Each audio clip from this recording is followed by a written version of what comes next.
대한민국 중심 채널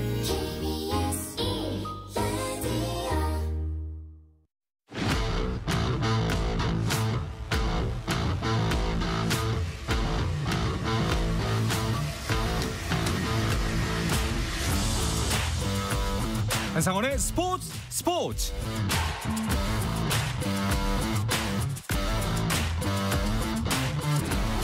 스포츠가 있는 저녁 어떠신가요? 아나운서 한상원입니다.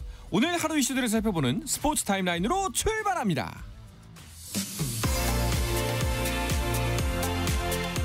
홍명보 감독이 이끄는 축구대표팀이 동아시안컵 결승에서 일본에 0대1로 패하며 홈에서 우승컵을 내줬습니다. 일본의 골문을 여는 데 실패한 대표팀은 0대1로 패하며 사상 첫 한일전 3연패와 함께 동아시안컵 우승이 좌절됐습니다.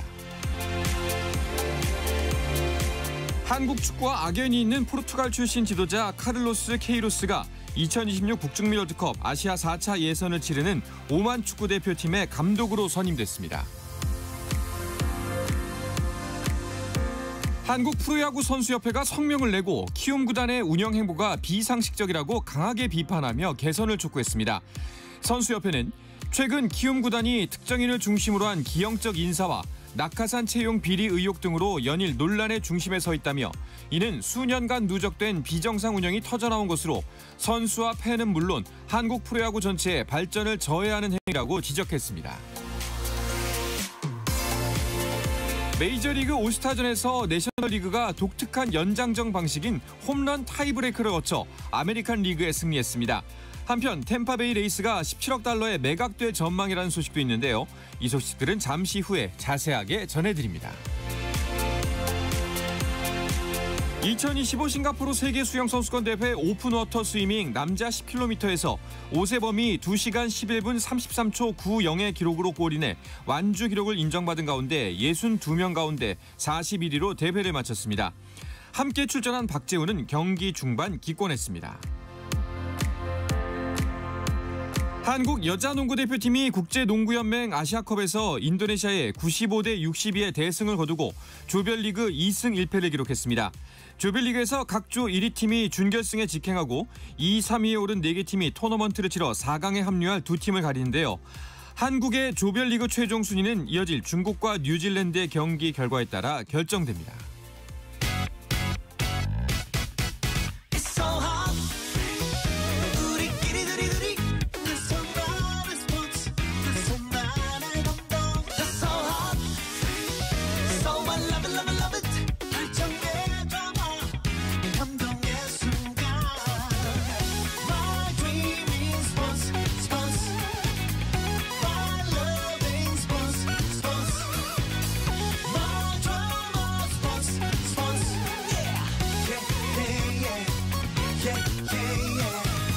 스포츠.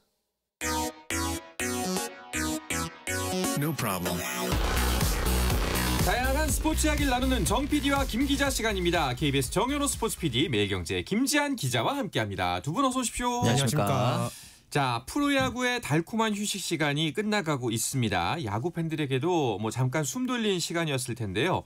우리 정 PD, 김 기자도 잘 쉬셨습니까? 예, 덕분에라기보다는 프로야구 없으니까 네. 스트레스 받는 일이 덜하는 거 아닌가라는 생각도 들지만 역시나 네. 좀 기다려지고 심심한 저희가 이 시간에 이제 방송을 준비하면서 5개 구장, 4개 구장 경기가 열릴 때마다 스코어 체크도 하고 그렇죠. 이슈들을 점검했을 텐데 조금은 심심했던 한 주가 되고 있었습니다. 그렇게는 해도 키움에서 이제 또 감독 교체 그런 그렇죠. 이슈가 네. 있었고, 뉴스가 나왔죠. 네, 또 그리고 부상자가 언제 복귀한다 이런 부분들도 이제 체크하고 그러다 보니까 네. 또 나름대로는 경기 일정은 없었습니다만 또 바쁜 그런 한 주이기도 했습니다. 네, 방금 말씀하신 부상자들이 복귀하는 일정 체크. 중요한 게 후반기에는 부상자들이 많이 돌아옵니다. 그렇죠. 예. 지금 특히나 기아 타이거즈 같은 경우에는 올 시즌에 이 부상 선수들만 이제 다 모아놓고 보면은 네.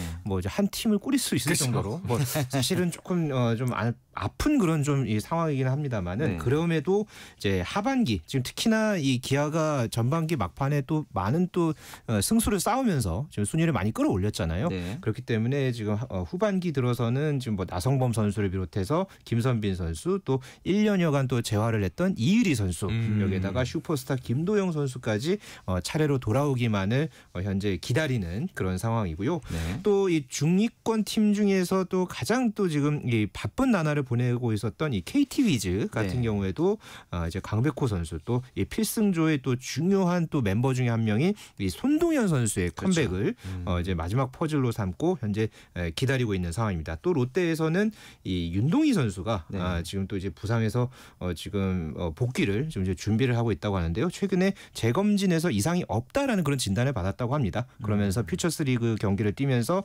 실전 감각을 조율하고서 현재 복귀 시점을 노리고 있다고 하니까 이렇게 각 팀들 또 이제 주요 전력 자원 중에서 이제 부상에서 복귀하는 선수들의 합류가 언제 될지 상당히 좀 기다려지는 그런 좀 측면들이 있는 게 사실입니다. 네. 특히나 정윤호 PD는 기대가 많이 되실 것 같아요. 네. 기아에 워낙 부상자가 많았고 그리고 그렇죠.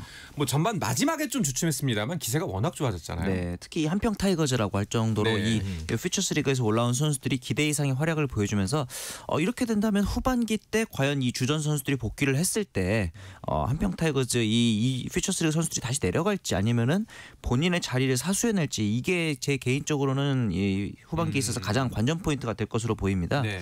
그리고 이제 이의리 선수 역시 이제 기아 팬들이 가장 기다리고 있을 이의리 선수가 후반기에 복귀할 예정이라 그러고 이렇게 보니까 좀 뎁스가 잘 짜여진 느낌이 있어서 사실은 김도영 선수가 이미 몸은 거의 100% 회복을 했음에도 불구하고 무리하지 않기 위해서 8월까지 조금 더 휴식을 줄 정도다 네. 이런 이야기가 나오고 있을 정도니까 이 정도면은 이제 기아 타이거즈가 조금 더 후반기에는 완전체 전력에 가까워지지 않을까라는 개인적인 기대가 또 있습니다. 그렇습니다. 자 그리고 앞서 말씀하셨던 휴식기지만 큰 뉴스가 하나 나왔는데요. 키움이 후반기 시작을 대대적인 변화 속에서 출발을 합니다. 맞습니다. 단장, 감독, 수석 코치를 동시에 경질하는 아주 그 초유의 선택을 했던 이 키움 구단이었는데요. 네. 그 이제 뒤를 이어서 현재 설종진 감독 대행이 이제 키움의 이제 팀을 이제 맡으면서 일단 감독 대행 체제에서 하반기, 후반기를 이제 맞이하게 됐습니다. 어제 이 설대행이 1군 선수단과 첫 번째 상견례를 했고요. 네. 여기에서 취재진과 만나서 팀 운영 계획을 밝혔는데요. 키움 히어로즈 하면은 사실 빅볼 구단으로 많이 또 알려져 있던 그런 이미지가 있었죠. 하지만은 이제 강공으로 다득점을 노리는 빅볼이 아니라 이 설대행이 이 다양한 작전으로 한두 점을 뽑아내는 게 목표인 이 스몰볼을 펼쳐 보이겠다. 이렇게 또 예고하고 나서기도 했습니다. 또 여기에다가 9월 중순에 소집 해제가 지금 예정돼 있는 이 안우진 선수에 대한 또 기용 계획도 지금 이번에 공개를 했는데요. 9월 중순에 이제 합류할 테니까 뭐 컨디션을 봐서 한두 경기 정도는 막판에 좀 등판할 것이다. 내년을 위해서 보겠다. 이렇게 또 예고를 하면서 이렇게 전반기에는 상당히 좀 무기력한 모습을 보였지만 또 후반기에는 좀 확실히 달라진 모습으로 어떤 이 고춧가루 부대의 역할을 톡톡히 하겠다. 네, 그런 또 좀 의지를 다졌거든요. 이런 네. 또 의지가 또 후반기에 또 어떤 또 이 변수로 또 이어질지 지켜봐야겠습니다. 알겠습니다. 자 그러면은 전반기 순위를 한번 짚고 후반기를 예상해 보면 어떨까 합니다. 정현호 PD가 전반기 순위를 짚어주시죠. 네, 선두 하나이글스가 기아 타이거즈를 상대로 전반기 마지막 경기 시리즈 수입을 성공하면서 2위 LG 트윈스와의 격차를 4경기 반차까지 벌렸습니다. 네. 그러면서 비교적 조금 이제 유일한 6할 승률을 앞세우면서 선두를 질주하고 있는 모습이고요. 반면에 이제 2, 3, 4위 5위까지도 좀 팽팽하게 전개가 되고 있는 게 2위 LG와 3위 롯데가 이제 한 경기 차고요. 그렇죠. 3위 롯데, 4위 기아가 한 경기 반차 그리고 4위와 5위 KT가 또 반경기 차까지 굉장히 타이트하게 또 이제 맞물려 있습니다. 여기서부터 또 계속 타이트하게 이어진다고 보시면 될 것 같아요. 5위 KT와 6위 SSG 사이의 경기차도 한 경기고요. 그다음 이제 이어서 이제 7위 NC와는 또 한 경기, 8위 삼성까지도 반 경기. 그렇다 보니까 어떻게 보면은 조금 이제 가시권이라고 할 수 있는 4위부터 8위까지가 3경기 차밖에 나지 않습니다. 저희가 매번 이 시간마다 순위표를 업그레이드 드릴 때마다 8위도 언제든지 가을야구할 수 있다는 얘기를 거의 좀 2달째 하고 있는 것 같은데 내부에 있는 그 팀들의 실제 이름만 바뀌고 있지 승차가 굉장히 타이트하게 유지되는 순위표임은 확실해 보입니다. 네. 자, 전반기를 이렇게 마친 프로야구는 내일입니다. 내일부터 이제 후반기 일정을 시작합니다. 그런데 이례적으로 4연전으로 치러지네요. 보통 주중 3연전, 주말 3연전 저희가 이렇게 표현을 하잖아요. 네. 프로야구 KBO 리그 일정이 이제 그렇게 3연전으로 보통 짜여져서 진행이 되어 왔는데요. 후반기가 내일 재개가 되고요.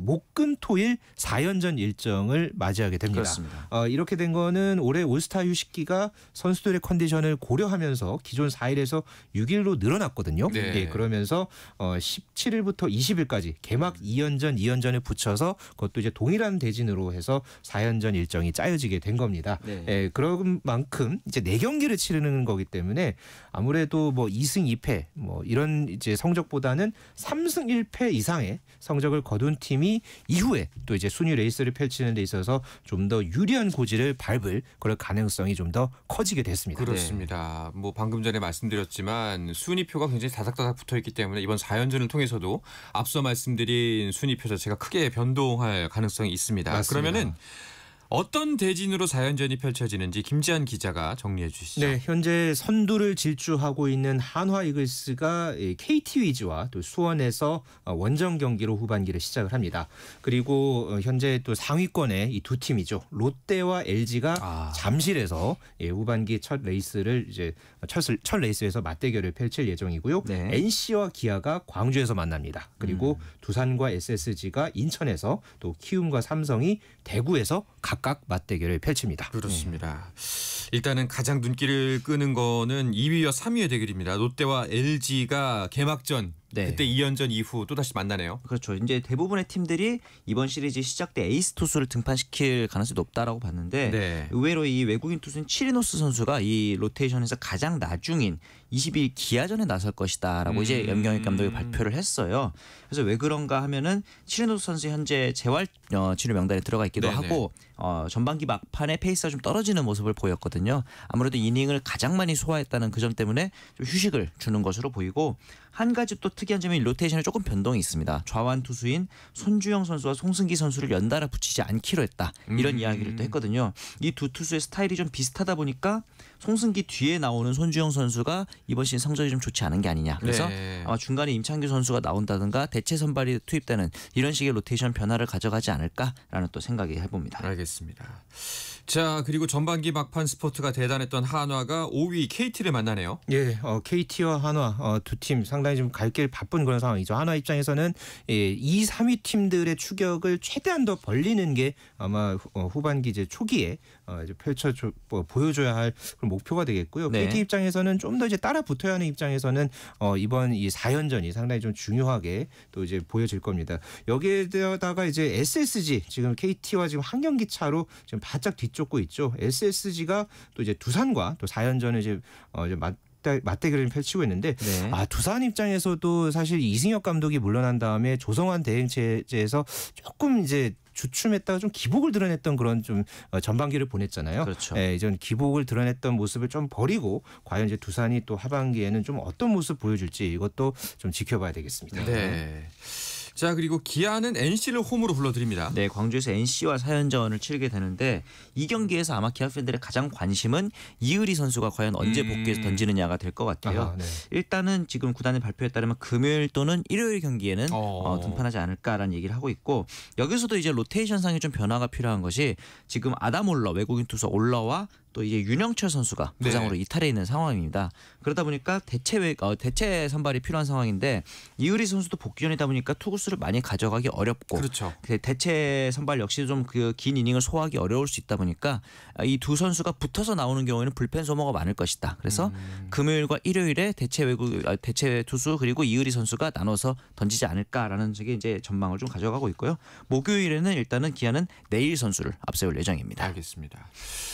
자, 그리고 분위기 반전이 굉장히 절실한 두 팀입니다. 키움과 삼성의 대결이네요. 네, 키움은 뭐 아까 뭐 설종진 감독 대행 체제에 대한 또 이야기를 잠시 말씀을 해드렸는데 지금 키움 못지않게 분위기 반전이 정말 절실한 팀 하면은 삼성 라이온즈를 꼽을 수 있겠습니다. 이 전반기 막판에 4연패 늪에 빠진 상태에서 지금 후반기를 맞이하게 됐거든요.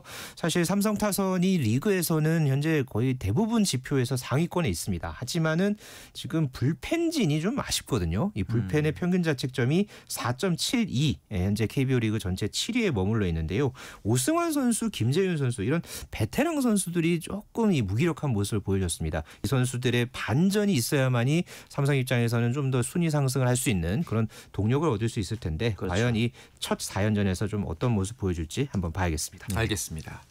자, 이어서 메이저리그로 넘어가 보도록 하죠. 메이저리그는 정규 시즌이 반환점을 이제 돌았습니다. 네. 오늘 올스타전이 있었습니다. 그런데 승부가 특이하게 났던데요? 맞습니다. 이 6대6까지 이제 정규 이닝 동안 승부를 가리지 못하면서 뭐 과연 승부치기를 하는지 아니면은 이제 전통적인 연장전을 하는지 많은 팬들이 궁금해하셨을 텐데 갑자기 홈런 더비가 열렸습니다. 그래서 이제 이게 무슨 일인가 했는데 2022년부터 동점 시에는 스윙 오프라 그래서 스윙 오프. 네, 각 팀마다 3명의 선수가 나와서 홈런 더비를 진행하는데 뭐 시간이나 공의 개수가 아닌 스윙 3번으로 타자당 스윙 3번의 기회가 주어집니다.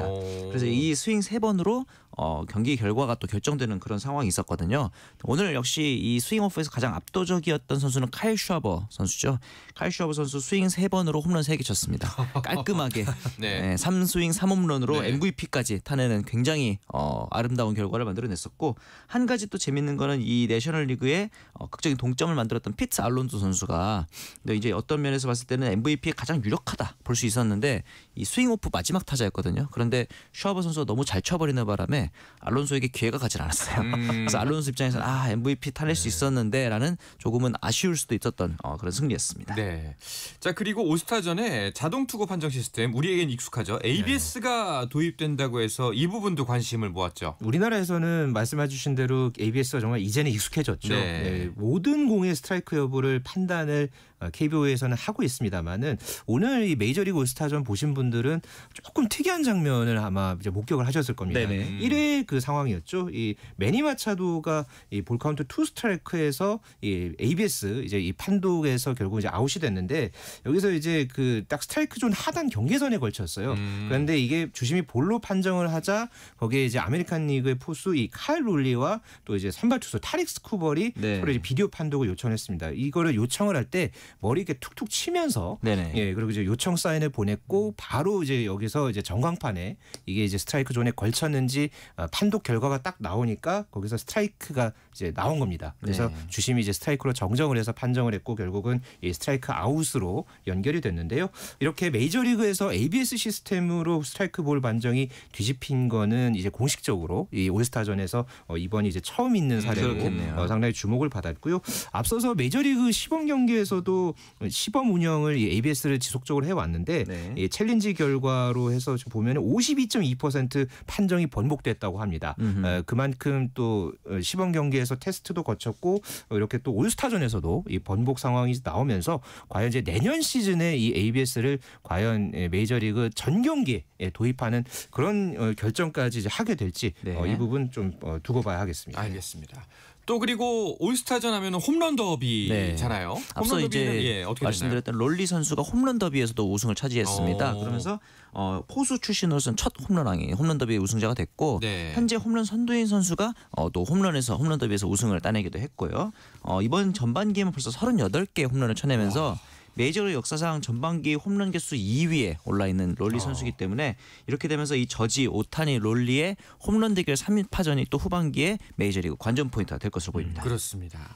자, 그리고 우리나라 메이저리거들은 올스타전에는 나서진 못했지만 그래도 재충전할 수 있는 충분한 시간이 주어진 거잖아요. 맞습니다. 이정우 선수, 김혜성 선수 그리고 최근에 복귀한 김하성 선수까지 이 선수들을 올스타전에서 볼 수는 없었습니다만은 그래도 나름대로 각자의 팀에서 뭐 제 몫은 했다고 저는 그렇죠. 보고 있거든요. 네. 뭐 이정우 선수는 시즌 그 중반 그러니까 전반기에서 중반에서 후반으로 넘어갈 때 조금 아쉬운 모습은 있었습니다만은 그래도 이제 마무리는 뭐 어느 정도 네, 좀 선방을 한 살아가고 있는 상태에서 모습이었고. 맞습니다. 그랬고 김혜성 선수와 또 김하성 선수는 이 복귀를 이제 부상에서 복귀를 한 다음에 뭐 발등에 또 맞는 또 부상도 있었고 네. 여러 가지 좀 우여곡절이 있었습니다만은 그래도 홈런도 쳐내고 상당히 좀 안정적인 그런 모습을 보여주면서 좀 하반기 후반기에 대한 그런 또 기대감을 갖게 했습니다. 네. 자, 그리고 아까 단신에서 살짝 전해드렸었는데 네. 김하성 선수가 속해 있는 템파베이가 매각된다라는 소식이 전해지고 있네요. 네, 현재 스턴버그 구단주가 이제 부동산 업자인 패트릭 잘롭스키에게 약 17억 달러의 금액을 매각할 것이다. 당시 2004년에 이 스턴버그가 2억 달러 금액으로 인쇄를 했기 때문에 굉장히 차익을 많이 남기는 또 거래가 되겠죠. 그러면서 현재 이 템파 연고지는 그대로 유지하고 지금 구장이 있는 세인트피터스버그가 아닌 템파 지역에 새로운 구장을 좀 지을 계획을 가지고 있는데 만약에 템파베이가 올해 포스트 시즌에 진출이 된다면은 현재 사용하고 있는 스타인브레너 야구장을 일단은 그대로 사용할 또 방침이라고 합니다. 알겠습니다. 자, 이어서 한 주간 스포츠 이슈들을 좀 더 짚어보도록 하겠습니다. 그 전에 잠시 쉬었다가 돌아오겠습니다.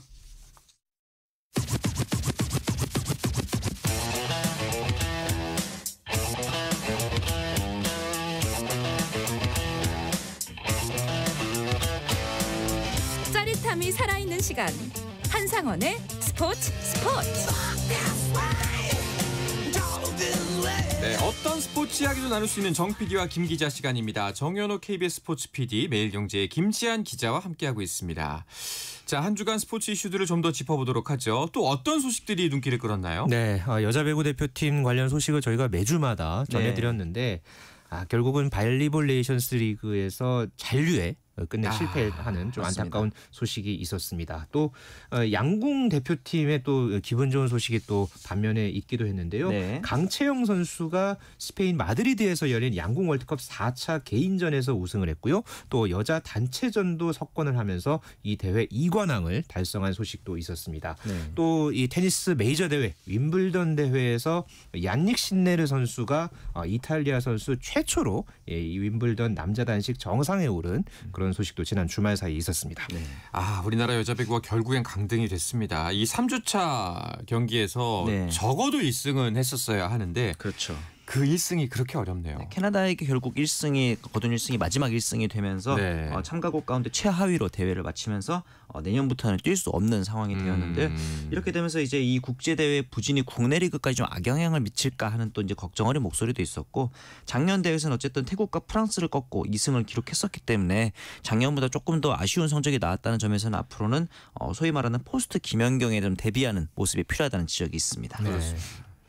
다시 그 발리볼 네이션스 리그에 복귀하려면 어떻게 해야 되는 거예요? 원래는 이 발리볼 네이션스 리그의 2부 리그격이라고 할 수 있는 챌린저컵이라는 대회가 있었거든요. 네. 그런데 이 대회가 지난해에 폐지가 됐습니다. 맞습니다. 그래서 우리나라 여자 배구 대표팀이 올라가려면 아시아 배구 연맹 ABC에서 주최하는 그런 대회에만 네. 지금 출전을 할 수 있는 그런 상황이고요. 이제 VNL에 이제 승격을 하려면은 이제 세계 랭킹 포인트가 그만큼 많이 좀 획득을 해야 됩니다. 그러니까 세계 랭킹이 이제 높은 최상위 한 개 팀만 승격을 할 수 있는 그런 시스템으로 좀 바뀌었거든요. 그렇기 때문에 내년에 열릴 이 ABC 네이션스컵 또 아시아 선수권 대회 또 동아시아 선수권 대회 이런 국제 대회에서 최대한 많은 포인트를 모아서 랭킹을 더 끌어올려야 하는 그런 지금 과제를 안고 있습니다. 네. 참 여러모로 최선을 다했는데 너무 아쉬운 결과가 나오고 말았습니다. 네. 꼭 다시 복귀를 했으면 좋겠습니다. 자, 그리고 양궁 대표팀의 월드컵 소식이 이어지고 있는데요. 네. 9월에는 세계선수권 대회가 국내에서 펼쳐진다고요? 네, 맞습니다. 이제 인천 계양에서 열릴 예정인데 그전 일단 현대 양궁 월드컵 4차 대회까지 모두 마무리가 된 상황인데 이 호진수 선임 감독이 이끄는 대표팀이 현재까지 종합 1위를 달리고 있습니다. 1차 대회에 국가대표 선발전 관계로 우리나라 불참했다는 점을 감안하면 굉장히 좀 인상적인 성적이라고 볼 수 있을 것 같고요. 이번 4차 월드컵에서는 이제 우리나라에서 강채영 선수가 2관왕을 차지를 했고 여자 단체전 금메달 따냈고요. 그다음에 개인전에서는 강채영 선수가 말씀드린 것처럼 대만의 쉬신츠 선수와 슈도프까지 가는 접전 네. 끝에 또 금메달을 추가를 했습니다. 그리고 혼성 단체전에서는 이우석과 임시연이 은메달, 남자 단체전과 남자 개인전에서는 동메달을 수확을 했습니다. 야, 강채영 선수가 다시 대표팀에 복귀를 했고 이렇게 되면은 남녀 모두 드림팀이 구성이 됐네요. 저는 지금 이 멤버로 올림픽이나 아시안 게임 나간다고 하면은 전 종목 싹쓸이 할 것 같다라고 네. 할 정도로 네. 지금 엄청난 이 실력을 자랑하는 선수들이 우리 양궁 대표팀에 모여 있는 네. 상황인데요.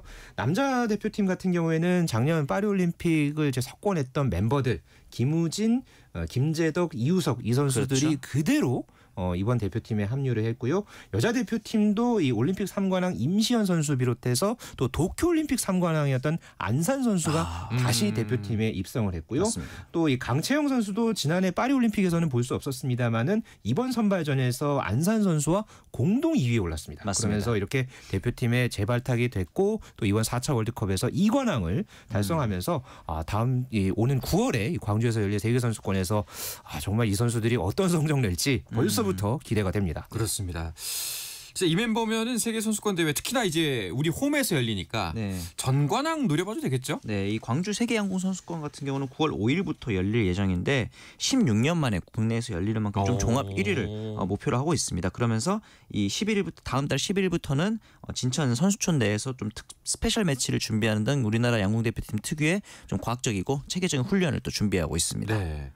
아니 그런데 그 양궁에 11점제가 도입된다는 얘기가 있던데요. 네, 이게 양궁 보신 분들은 룰을 어느 정도 아시겠지만 X10이라는 게 있잖아요. 네. 맞습니다. 정중앙에 이제 명중하면은 이거를 10점이 아니라 11점을 부여하는 그런 방식을 최근에 이제 월드컵 3차 대회에서 세계 양궁 연맹이 이제 채택을 이제 임시로 네. 이제 시범적으로 했는데요. 이게 경기의 박진감을 좀 높이기 위해서 이렇게 시도를 했는데 그럼에도 우리 대표팀이 이 대회에서 금메달 3개를 땄거든요. 그러니까요. 네, 그래서 좀 큰 영향을 이제 미쳤다고 볼 수는 없을 수도 있습니다. 하지만 이 리커브 여자 단체전에서 우리가 미국에 졌고요. 또 아하. 김우진 선수가 개인전에서 32강에서 탈락을 한 상황이 있었거든요. 특히나 이 32강 경기 3세트에서는 김우진 선수가 10점, 10점, 9점을 기록을 했는데 상대 선수가 11점, 11점, 8점을 기록했어요. 그러니까 그래서 이게 좀 세트 포인트 2점을 내줬거든요. 기존 방식이었으면은 이게 승부가 뒤바뀔 수 있는 상황이었는데 네. 이런 변수들에 좀 더 대응하는 그런 좀 과제가 있는 건 또 사실입니다. 네. 그렇습니다.